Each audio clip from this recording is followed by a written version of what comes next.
Hello friends, welcome back to my channel. मैं मित्तू आप सबका स्वागत करती हूँ अपने चैनल पे। आशा करती हूँ आप घर पे सब अच्छे हो, मैं भी अच्छी हूँ। तो चलिए जो आज हम ट्रैवलिंग इंश्योरेंस के बारे में जानते हैं कि ट्रैवलिंग इंश्योरेंस क्या होता है, ये हमें करवाना चाहिए कि नहीं करवाना चाहिए और किस किस कंडीशन में है करवाना चाहिए और इसके फ़ायदे क्या हैं। अगर हम ट्रैवलिंग इंश्योरेंस करवाते हैं तो हमें इससे क्या बेनिफिट मिलेगा और इसकी ज़्यादा कॉस्ट तो नहीं आएगी और किस किस कंडीशन में हमें बेनिफिट मिलेगा। तो जैसे कि ट्रैवलिंग इंश्योरेंस कब स्टार्ट होता है और कब ख़त्म होता है, कितनी अवधि के लिए हम इसको करवा सकते हैं, चलिए तो इसके बारे में भी जानते हैं। चलिए तो जानते हैं ट्रैवलिंग इंश्योरेंस के बारे में। ट्रैवलिंग इंश्योरेंस वह कवरेज है जिसे यात्रा के दौरान हम होने वाले वित्तीय नुकसान से बचने के लिए ही डिज़ाइन किया गया है, ताकि जैसे कि अगर हमने इंश्योरेंस ले लिया तो इस इंश्योरेंस का काम है कि हमें ट्रैवलिंग के दौरान जो भी कोई नुकसान होगा उसका क्लेम हम ले सकें और उससे बच सकें। आप जानते हैं कि कब कब हमें ट्रैवल इंश्योरेंस लेना चाहिए, किस कंडीशन में इंश्योरेंस लेना चाहिए। देखो, अगर हम कार से ट्रैवल कर रहे हैं तो भी हमें इंश्योरेंस लेना चाहिए। जैसे कि हमें कैब हायर किया है उसके टाइम पे भी हमें इंश्योरेंस लेना चाहिए। और अगर हम बस से ट्रैवल कर रहे हैं तब भी हमें इंश्योरेंस लेना चाहिए, क्योंकि इसमें भी जो भी हमें कोई नुकसान होता है तो उसका क्लेम हम ट्रैवल कंपनी से क्लेम कर सकते हैं। तो इसीलिए हमें छोटी यात्रा हो बड़ी यात्रा जैसे कि फ़्लाइट में हो तब भी हमें ट्रैवल इंश्योरेंस लेना चाहिए। हमें जो भी नुकसान होगा ट्रैवल के ड्यूरिंग वो सारा हम क्लेम कर सकते हैं इंश्योरेंस कंपनी से। अगर हम ऑनलाइन बुकिंग करते हैं तब हम उसी टाइम पे ही अपना इंश्योरेंस ले लेते हैं। तो जैसे कि उसी टाइम पे ही उसमें ऑप्शन दिया होता है कि आपको ट्रैवलिंग इंश्योरेंस चाहिए या नहीं चाहिए, उसमें टर्म कंडीशन दी होती है। अगर हम यस कर देते हैं तो वो हमारा ट्रैवल इंश्योरेंस उसी टाइम पे ही कंफर्म हो जाता है। और जैसे कई बार हम नहीं करवा पाते, भूल जाते हैं या किसी कारणवश जैसे कि बाद में याद आता है कि ओहो हमने तो इंश्योरेंस करवाना था और हमने करवाया नहीं, तो इसमें घबराने की बात नहीं है। उसके बाद भी हम किसी भी ट्रैवल कंपनी से इंश्योरेंस ले सकते हैं। उसकी वेबसाइट पे जाके अपने फुल डिटेल फिल करके हमें ट्रैवल इंश्योरेंस ले सकते हैं जब भी, क्योंकि अच्छी से अच्छी कंपनी अब ट्रैवल इंश्योरेंस देती हैं। अब हम जानते हैं कि ट्रैवल इंश्योरेंस कितने दिनों के लिए होता है।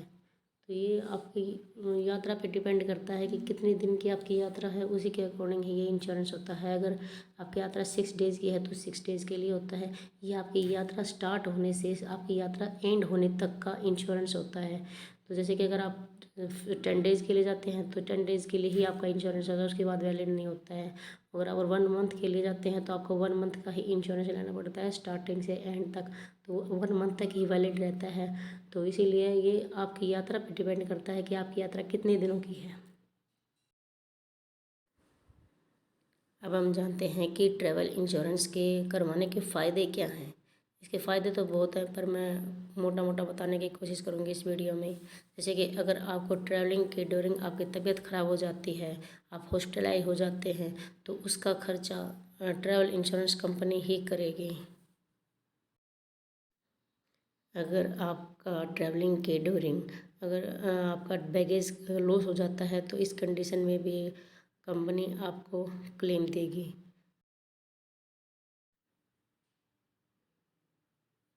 अगर ट्रैवलिंग के ड्यूरिंग अगर इंश्योर्ड पर्सन की डेथ हो जाती है तो इस केस में भी इंश्योरेंस कंपनी उसकी फैमिली को एक सम इंश्योर्ड अमाउंट देती है।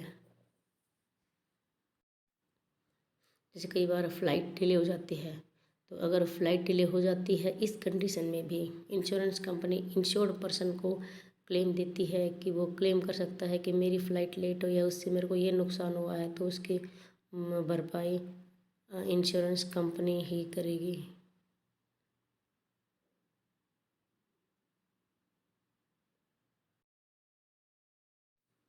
और अगर ट्रैवलिंग के ड्यूरिंग आपका पासपोर्ट गुम हो जाता है तो इसके लिए भी इंश्योरेंस कंपनी आपको क्लेम देती है।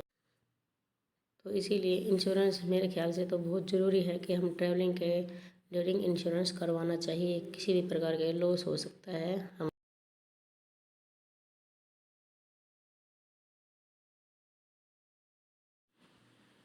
अब आपको पता चल गया होगा कि ट्रैवल इंश्योरेंस करवाने के कितने फ़ायदे हैं। इसीलिए यात्रा छोटी हो या बड़ी हो, इंश्योरेंस करवाना चाहिए, जिससे कि हमें नुकसान से बच सके।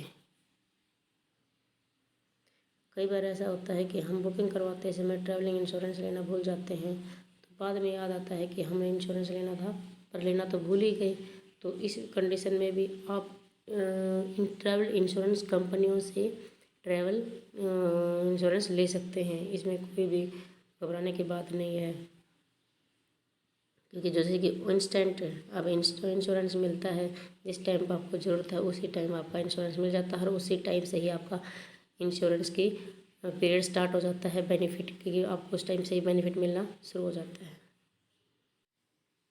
और इसीलिए हम बाद में भी ट्रैवल इंश्योरेंस करवा सकते हैं, अच्छी तरह कंपैरिजन करके 2-3 कंपनियों के बीच में कि हाँ, इस कंपनी से हमें ये बेनिफिट मिलेगा, इस कंपनी से हमें ये बेनिफिट मिलेगा, इस कंपनी में इतना अमाउंट पे करना पड़ेगा, इसमें इतना अमाउंट पे करना पड़ेगा। तो इसीलिए जो भी आपको सबसे बेस्ट लगे उसी को आप सिलेक्ट कर सकते हैं जब भी आप ट्रैवलिंग करते हैं। अब ट्रैवलिंग इंश्योरेंस के लिए ये नहीं कि हमें अलग से वेबसाइट पे जाना पड़ेगा, नहीं नहीं, जहाँ पे लाइफ इंश्योरेंस, हेल्थ इंश्योरेंस लिख कर दिया होता है, उसी के साइड में एक ऑप्शन दिया होता है कि ट्रैवलिंग इंश्योरेंस का, हम वहाँ से ट्रैवलिंग इंश्योरेंस आसानी से ले सकते हैं एक क्लिक से। तो इंश्योरेंस के साथ टर्म एंड कंडीशन भी लिखी होती है कि हम आपको इतना अमाउंट लेंगे हन, और आपको ये प्रोवाइड करेंगे, ये सिक्योरिटीज़ के ऊपर सिक्योरिटीज़ प्रोवाइड करेंगे। तो इसीलिए जब भी आप इंश्योरेंस लें, उस टर्म एंड कंडीशन को अच्छी तरह पढ़ के और उसके बाद ही ट्रैवलिंग इंश्योरेंस लें। क्योंकि कई बार ऐसा होता है कि हम ट्रैवलिंग इंश्योरेंस ले लेते हैं और पता चलता है कि इसमें तो ये कवर था ही नहीं। तो इसीलिए ट्रैवलिंग इंश्योरेंस अच्छी तरह देख के लें।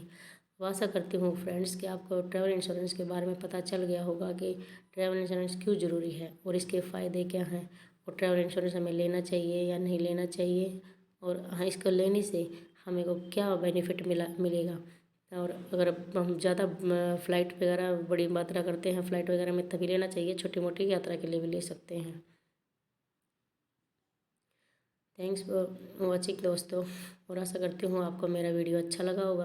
अगर मेरा वीडियो अच्छा लगा है तो मेरे चैनल को लाइक कीजिएगा, शेयर कीजिएगा, और कमेंट में ज़रूर बताइएगा कि मेरा अगला वीडियो आपको किस टॉपिक पे चाहिए। तो चलिए दोस्तों, अब मिलते हैं न्यू वीडियो में न्यू टॉपिक के साथ। Bye bye bye and take care.